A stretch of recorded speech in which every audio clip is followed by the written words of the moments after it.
Once a company is big enough where the business owner doesn't have time to run the company in a big picture sense, keep track of all the day-to-day business, and generate sales, the business owner will figure out that there's just not enough of them to go around.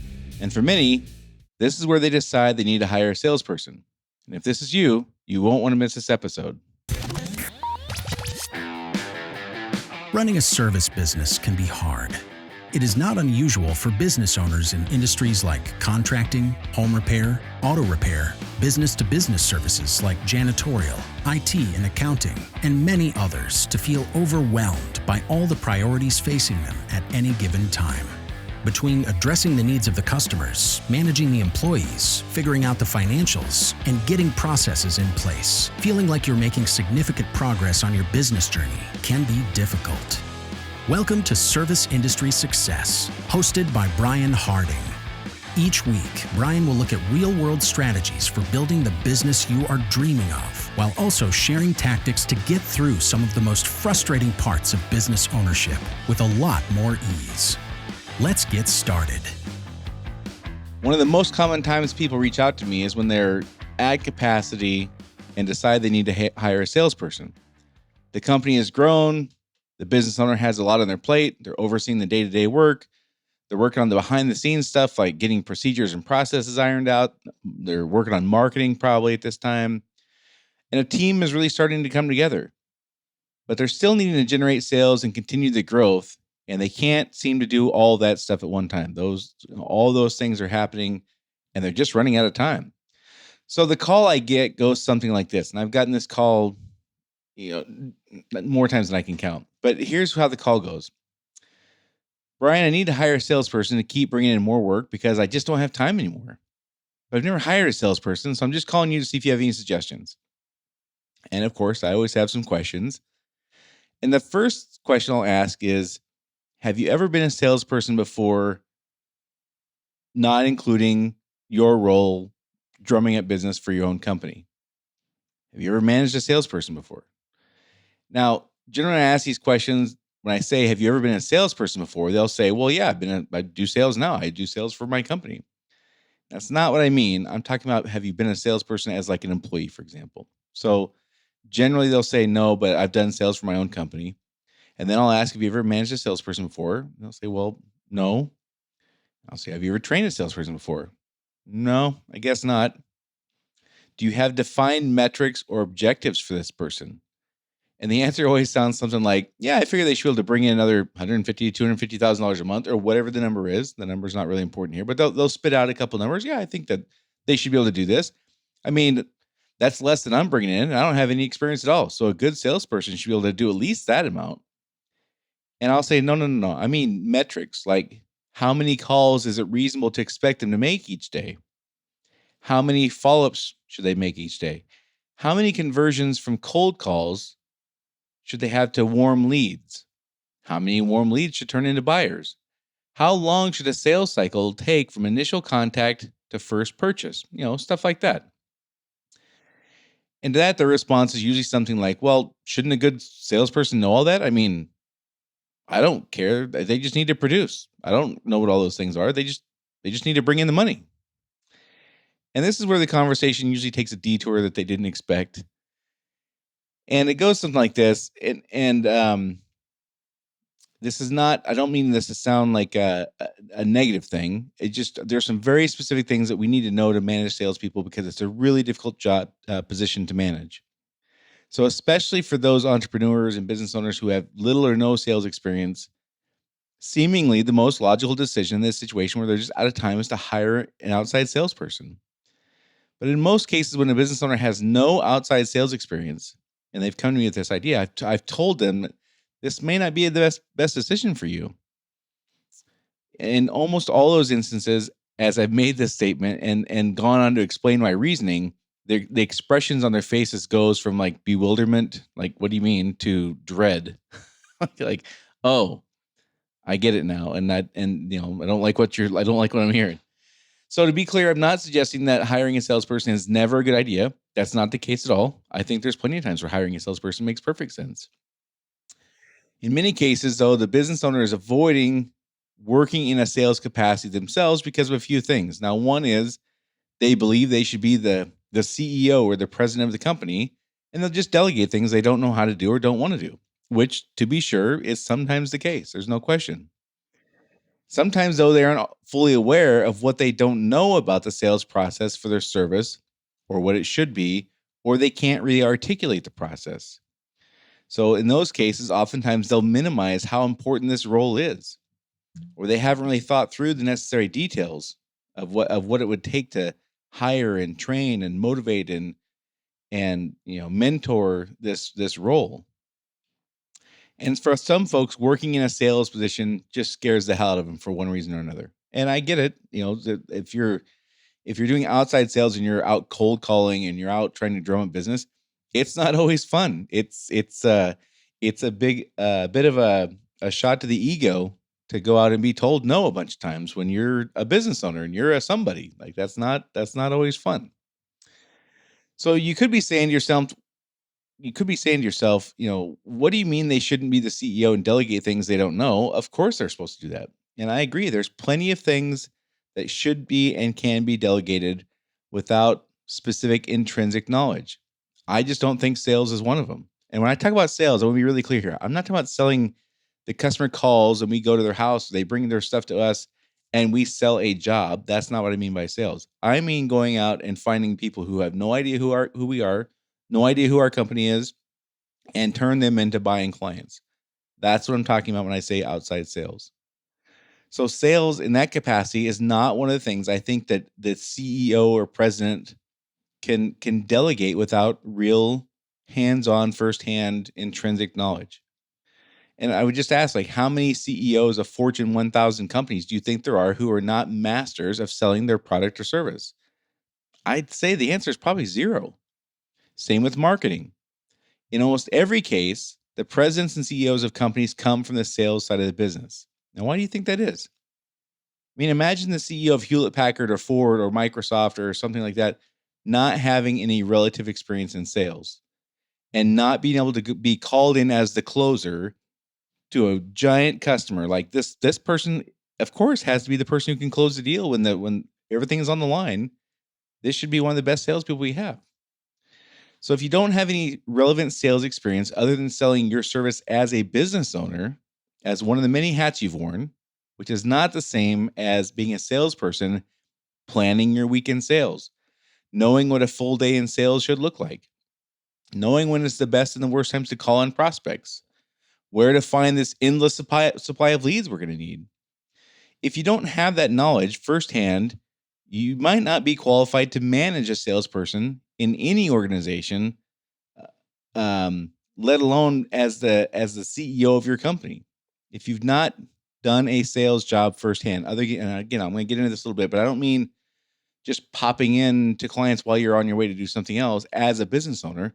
That's not the same thing as representing a company as a salesperson who has to plan their week, their day, and have structure to what they're doing to generate long-term amounts of clients, right? So if we don't have that firsthand, we're just not maybe qualified to manage a person doing that. Now it sounds, again, I know it sounds kind of counterproductive. We're told all the time we need to delegate tasks to people and we need to work on our business, not in our business. And I agree with all that stuff 100%. However, it's really difficult to manage a salesperson if you don't understand where the breakdowns are, if you don't understand the struggles they face, if you don't understand the reality of their situation. So if you've not sold your product as an employee or representing yourself as an employee in your own company, meaning you don't tell people you're the business owner, it's really difficult to know what reasonable expectations to set for a salesperson selling your product for your company. Among other things, you won't know how long it takes to fill their funnel of prospective clients. You're not just gonna hire them. They're gonna walk in the door with a list of prospective clients. That's not how it works. They're gonna have to go out and build this funnel. You won't necessarily know how long the sales cycle is for your clients, for your company, for a salesperson. Like from the moment the salesperson first meets a prospect to the time the first dollar is earned, how long does that take? Is that 14 days? Is it 95 days? Is it 6 months? Like, what does it take? How long is the sales cycle for your clients? What is the sales cycle like? What if they're repeat customers? Like, what does that look like? What are the specific objections they're going to face that they will need to be prepared to overcome? What are the specific things the clients are going to say or prospects are going to say when they're saying no? What's the conversion rate you and the salesperson should expect? What kind of tracking is going to work best? Are you going to use a CRM? Are you going to do something different? What kind of revenue is it reasonable to expect them to bring in, and in what time frame? Like, what should the first 30 days look like as far as revenue? 90 days, 180 days, a year, etc. If we don't know this stuff because we've done it and can isolate and show, here's what I did, here's the specific actions and activities I did to generate this result, then luck just plays way too big a factor for me in that scenario. So the kinds of sales you're hiring to do is not the same as you, the business owner. Again, this is not the same. I'm not talking about the same thing as you just stopping by while you're in the area. Hey, there's a big customer there, a prospective customer. I'm just going to stop in and introduce myself. That's not the same thing. Or calling in some old clients you used to do some work for. That's a common kind of business owner thing. Hey, we used to do tons of work for those guys when I worked for Brand X. I'm going to stop in and introduce myself. They don't have at least one major benefit when you have when you're making those kinds of calls. One is they don't get to present themselves as a business owner, and that is going to have a big impact on their close rate. It's just not apples to apples. If you think I'm wrong when you're making your sales calls, you're doing these stop bys and you're just saying, hey, this is a customer I used to do some work for. Stop by and introduce yourself, but don't call yourself or present yourself as the business owner or the founder or the owner or the president, the CEO, or any of those other names we use to indicate our rank. Introduce yourself as just a salesperson for the company and see if that impacts your close rate. See if that impacts how warmly you're received by that prospect on a cold call. Of course it does. If you don't have that rank, it is going to matter how they respond when a salesperson shows up versus a business owner showing up. It's different. And it's different just stopping by while you're in the neighborhood than planning out an entire week and an entire day of like, I'm going to go here and then there, and then I have to follow up with this person who I spoke to 3 weeks ago, and putting structure behind that. It's not the same thing as just these random pop-ins. Without having specific knowledge about how to make a salesperson successful long term, business owners routinely establish goals and requirements based on their best guess or arbitrary wishes for revenue goals. Like, I don't know, they should be able to do 150,000 a month. So business owners in this situation will just assume a good salesperson will naturally be able to meet or exceed these expectations without giving much, if any, consideration to how reasonable the goals are and what the specific metrics are involved to achieve those goals. So that's one kind of category of issues, is just not having enough practical experience as a salesperson or representing yourself as a salesperson to know the mechanics and metrics that you would need to teach to somebody. The next thing I hear people do is they talk about hiring a salesperson and they kind of want to merge a sales role and a marketing role. Like, I don't know, I'm just going to hire somebody to do sales and marketing. Well, sales is a people business. Sales is all about relationships. Marketing is a numbers business. So I'm not saying the person doesn't exist out there who could do both really well. What I'm saying is the likelihood of finding somebody who can do both those things exceptionally well is really small, in my opinion. People who are really good at marketing are good at metrics and numbers and data. People who are good at sales are really good with people and relationships. Those are not the same skills. So trying to find a person to do both those equally well is going to be hard. You got to pick. You want a salesperson who can do some marketing, or you want a marketing person who can do some sales. But this idea I'm going to hire somebody who can do both really well, I just don't think that's realistic. Another thing to be aware of if you've never managed an outside sales position is, out of all the numerous types of employment positions that I've managed in my career, without question, the most difficult to manage and the most expensive to get off the ground is an outside salesperson. Under the best circumstances, with an experienced sales manager in place, average to above average outside salespeople are hard to find and keep motivated and productive long term. The freedom and autonomy of this job that comes from doing outside sales, from a salesperson deciding each day like how and where to invest their time without the accountability of having to be at a specific location at a specific time, or even coming to the office. Some roles they don't even have to come to the office, or some roles they come to the office in the morning, they roll out and they're gone for the day, or sometimes they got to be at the office at 7 or whatever time, go do their stuff and come back at 4:30, like whatever that is. but they can be anywhere they want. They can be wherever they want, at whatever time they want for the most part. And this makes it really difficult for many people in that role to stay focused and motivated, especially if they've not done this kind of job before. I can't even tell you how many times I've seen people who are seemingly driven and motivated gradually or quickly in some cases just become hard to get a hold of and a hard time explaining what they did all day. It's the freedom that they have is like heroin. I'm telling you, it's unbelievable when there's that little dash of freedom. Like, well, hey, I went to my kid's t-ball game at 3 o'clock and like nobody noticed, nobody cared, like nobody was calling asking where I was. Like, hey, well, that's pretty cool. And next thing you know, they're coaching the t-ball team, and they're Monday, Wednesday, and Friday. They're there at 3 o'clock, and it's 6 months before you even know. Or you have to, really micromanage and get GPSs involved or whatever. My point is, it's a very free role, and people have to be extremely self-motivated, or you have to work really hard to keep tabs on them and keep them motivated. And it's difficult. It's the most difficult position I've ever managed because you can't micromanage this person because you want them to be happy and enjoyable to be around and stuff like that. On the other hand, if you allow too much latitude, some people will just abuse it. And next thing you know, they're having lunch with their spouse 4 days a week, and they're just hard to get a hold of. It's just a challenge. So in many cases, the problem is with this is you won't even know these abuses are happening. This abuse of their time is happening until the pattern is really well established and it's been happening for a long time. I can just tell you from personal experience, it's really hard to stay on top of that stuff unless you're really micromanaging. And you're not going to have a dedicated sales manager. You're not going to have time to regularly check in with them or personally make sales calls with them all the time or just see how things are going to the degree you would like.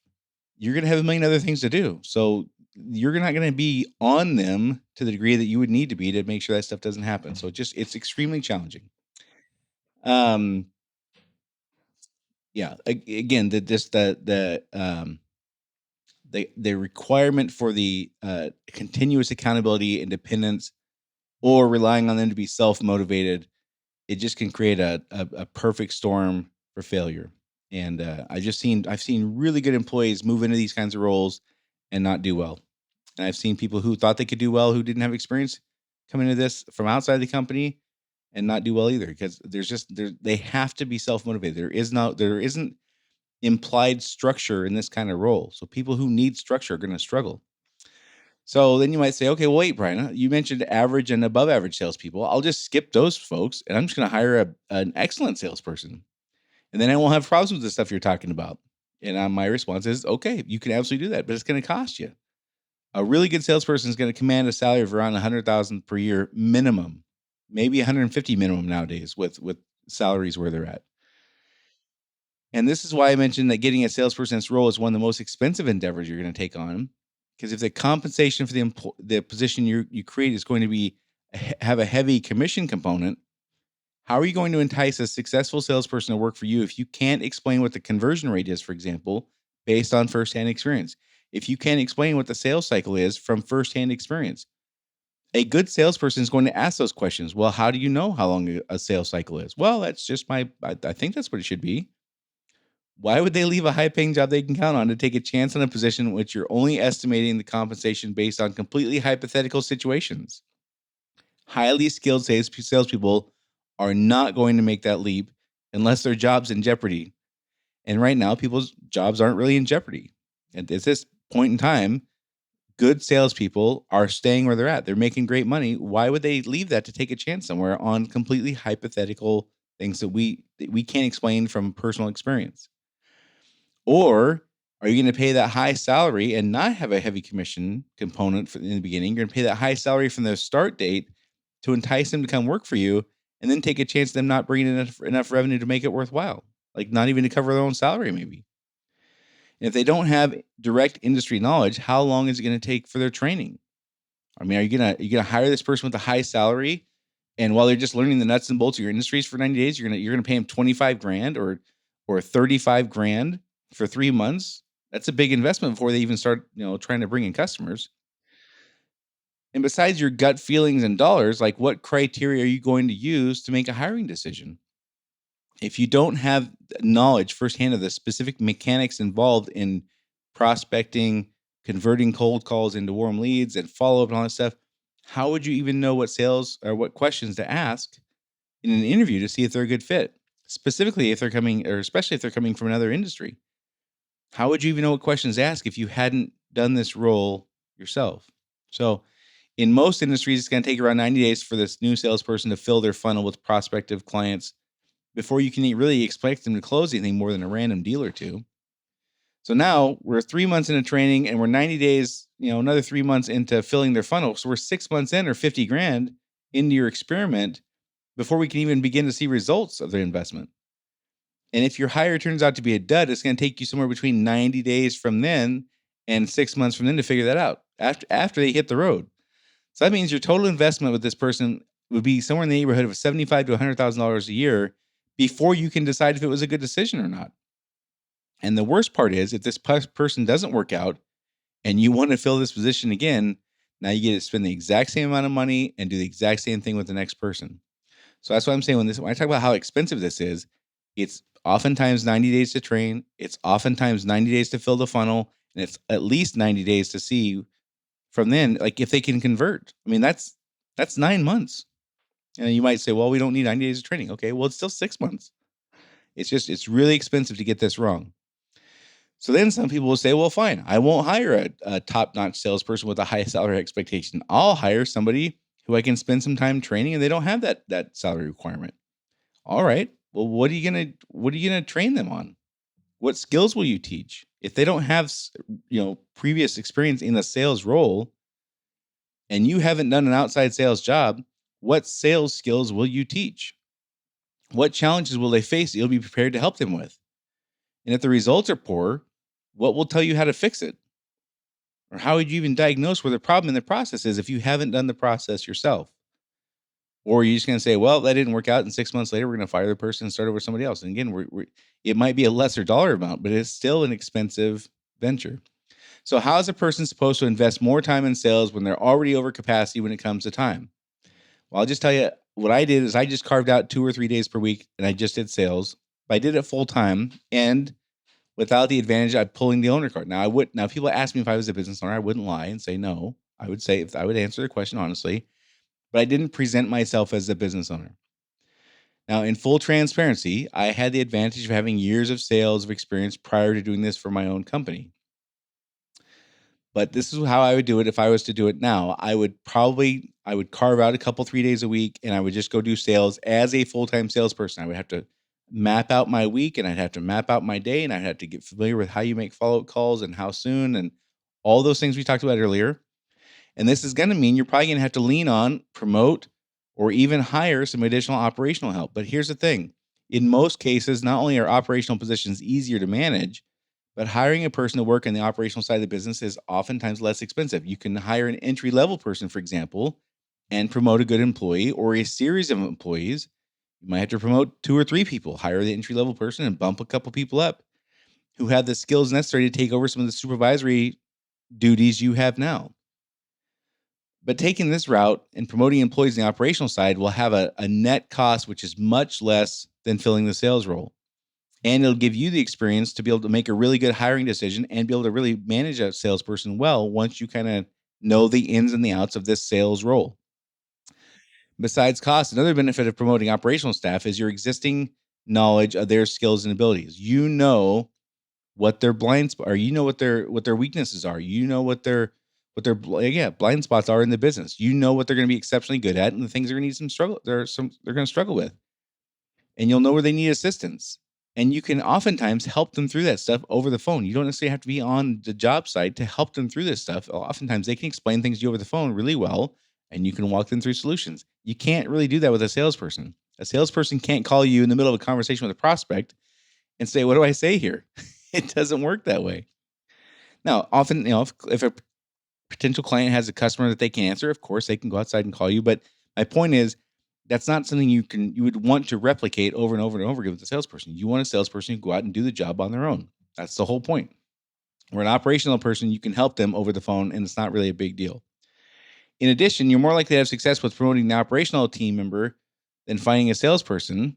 So your long-term costs are going to be lower because of less turnover. Meaning, if you have a person on staff who you know what their strengths and weaknesses are, You can promote them to a position that's not going to be over their skis, not set them up for failure. You're going to know what they can handle, and you can kind of cater some things to that.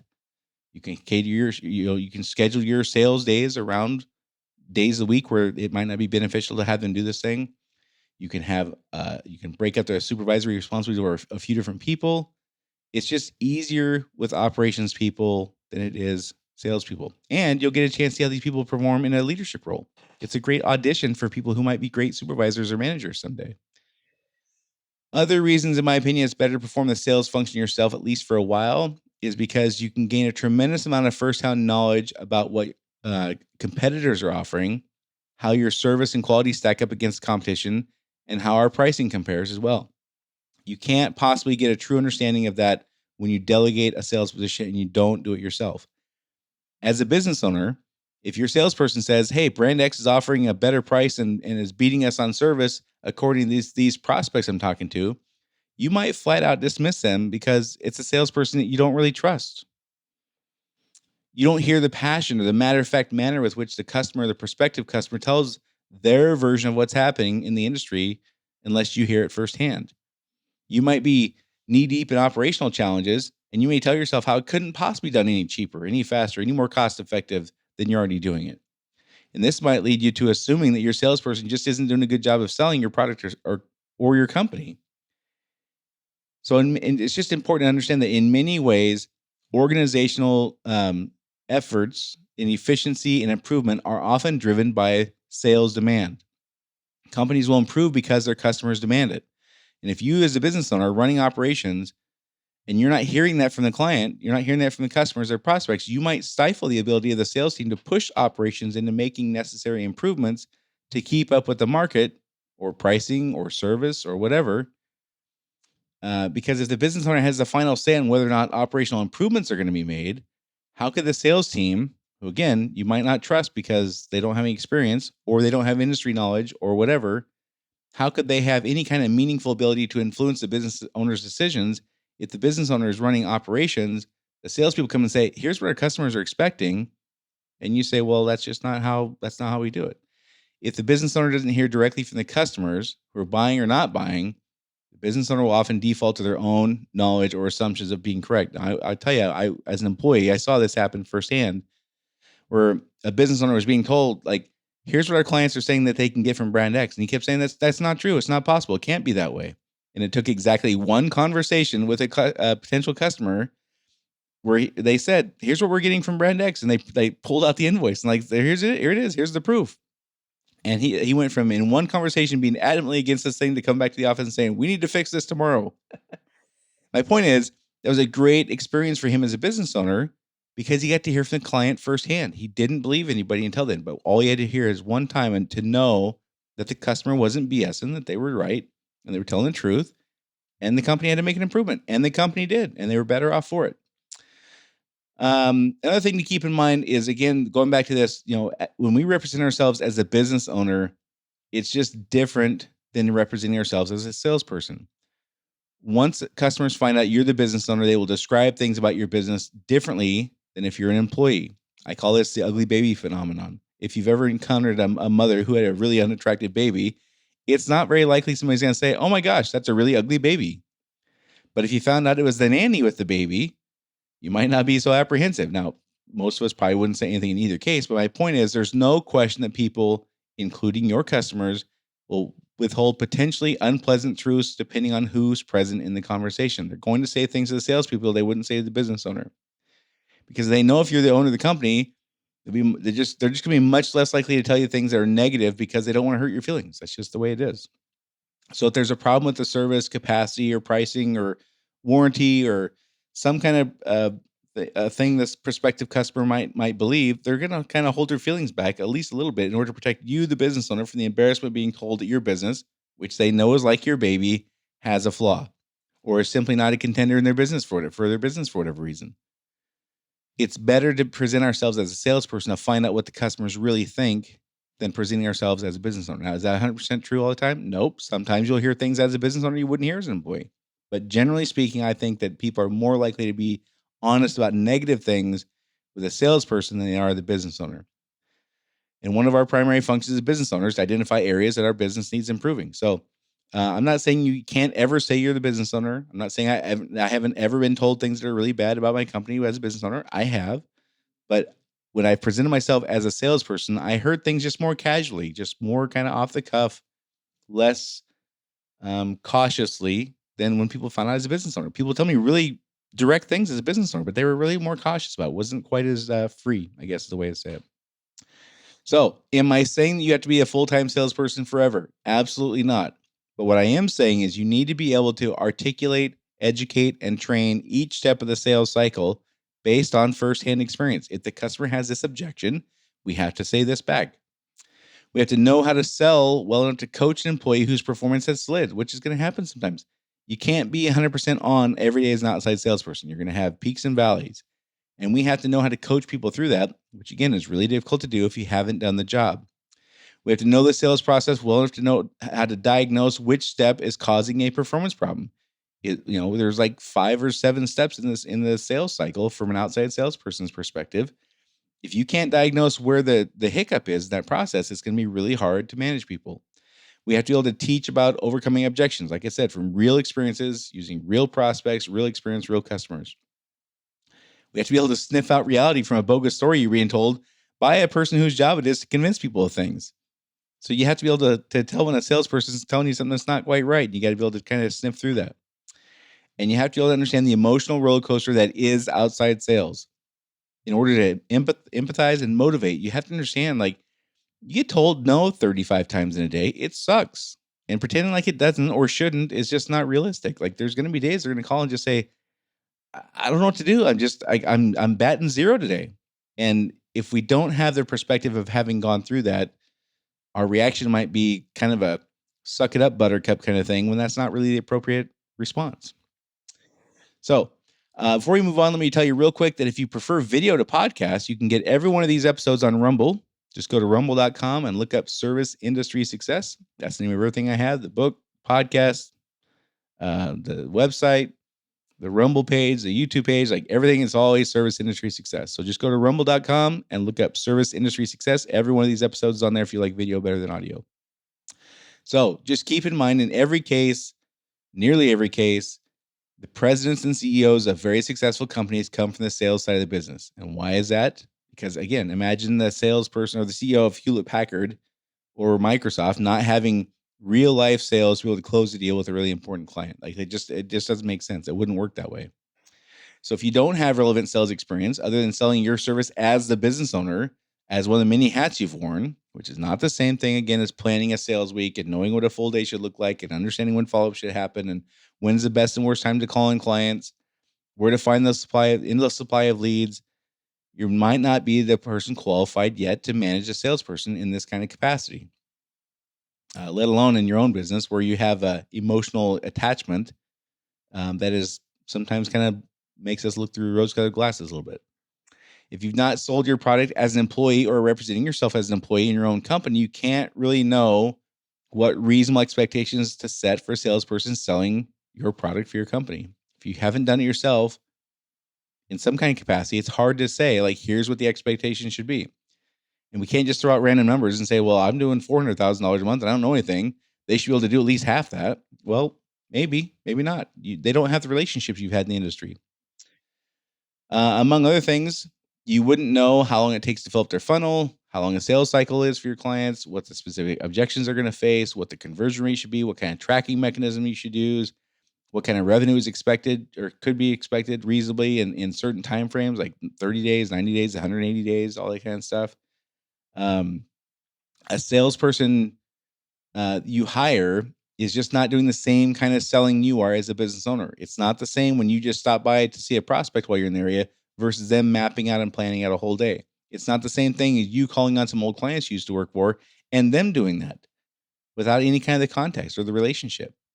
And they won't have the benefit of dropping the title business owner, which is going to have a major impact on their close rate and how people are receptive to them even showing up. And again, if you don't believe me, like, go do a day as a business owner in sales and a day as a salesperson in sales, and you will see the difference. I promise you. Without having specific knowledge about how to make a salesperson successful long term, Business owners will routinely establish goals and requirements based on their best guess or just arbitrary wishes for revenue growth, which are not always appropriate.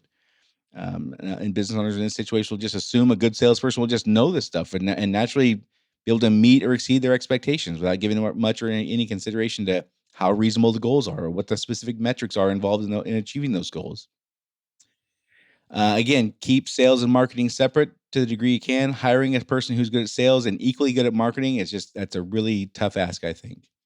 But it's something I hear pretty often. People say they want to hire a sales and marketing person. Like, so we go knock on doors and bring in clients. Oh, and by the way, they're going to take care of all our marketing stuff too. Two completely different skill sets. And just keep in mind, out of all the positions I've managed in my entire career, and I've literally managed hundreds of people in dozens of different kinds of positions, outside sales is without question, the most difficult to manage of all of them. So again, for how would you do it if you're a person who's just like out of time and you need to get a salesperson hired? I'm just saying what I did. I carved out 2 or 3 days a week, and I just did sales full time as a salesperson without pulling rank as a business owner. But again, I had the advantage of having several years of experience of doing sales prior to that. So I kind of had that. You might have to do this for several months, until you can do the things we've talked about to lead a person, manage a person. You've got to understand it yourself. This is, of course, going to mean if you do more sales stuff that you have to lean on some operations people, but that's okay because it's less expensive. They're easier to manage. You can handle this stuff over the phone in many cases. You can give them, it's like a tryout for supervisory and management roles. Other reasons, in my opinion, it's better to perform the sales function yourself, at least for a while, is you get some knowledge firsthand of what the competition's offering as far as quality and service and pricing and response time or whatever it is. You can't really get that when you delegate this position. You're just not going to trust your salesperson to be telling you something. You're going to assume that they're soft selling or over or exaggerating things. It's way better for you to hear it directly from the customers. And just keep in mind, like, companies often improve because their customers demand it. Like, this is kind of how improvement works. So if you as a business owner running operations, you might stifle the ability of the company to and stifle the ability of sales to push the company into making improvements to keep up with the market and service expectations. And I'm just telling you, if the business owner doesn't hear it directly from the clients or potential clients who may or may not be buying, they will just default to their own assumptions being correct rather than taking the customer's word for it, translated through a salesperson. Once customers find out you're the business owner, they will describe things about your business differently. I call this the ugly baby phenomenon. It's just different experience when people explain things to you. They won't tell you certain things that they will tell a salesperson. And there's just no question if there's a glaring problem with service capacity, pricing, customers are just going to hold their truly feelings back a little bit because they just don't want to hurt your feelings. They know you're going to be embarrassed. So just understand that that's the way it is. So introduce yourself as a salesperson, not as the business owner, to get a real handle on this stuff. And you want to know what it's like to be a salesperson in your company, not a business owner selling in your company. So all that being said, am I telling you to be a salesperson forever? That's all you can ever be? Absolutely not. I'm just saying you have to be able to articulate, educate, and train each step of the sales cycle based on firsthand experience. You have to know how to sell well enough to coach an employee through a situation where their performance has slid. They're going to go through slumps. It's just going to happen. It's part of sales. You got to be able to coach them through it. And you can only do that, in my opinion, if you understand the roller coaster they're on. You have to know the sales process well enough to diagnose which step is causing a performance problem if there is one. You have to teach about overcoming objections, and you can only do that from real life experience. You can't teach overcoming objections from hypothetical situations. It just doesn't work. And you have to be able to sniff out bogus stories you're being told by a salesperson. And again, you got to understand the emotional roller coaster they're on because it is a roller coaster ride, and you have to be able to empathize and motivate. So anyhow, I know we went a little long today. I'm sorry for that. This is just one of the things that comes up a lot, and it's important that people understand what they're getting into when they want to hire a salesperson. That's why I'm saying give it some time of you doing it yourself so you can really excel at teaching, educating, training, and motivating these people. It just makes it way easier, and you save a ton of time and frustration and money. So anyhow, don't forget, check out the Rumble page if you like video better than podcasts, or you want to share this with somebody using that URL on the Rumble page. Just check out Service Industry Success on rumble.com. Also, if you can, which you can because it's super easy, just take a second, share this podcast with a friend or colleague who's a business owner in the service industry. I really appreciate that. Give us a rating review. And that's it for this week. And I'll see you all next week.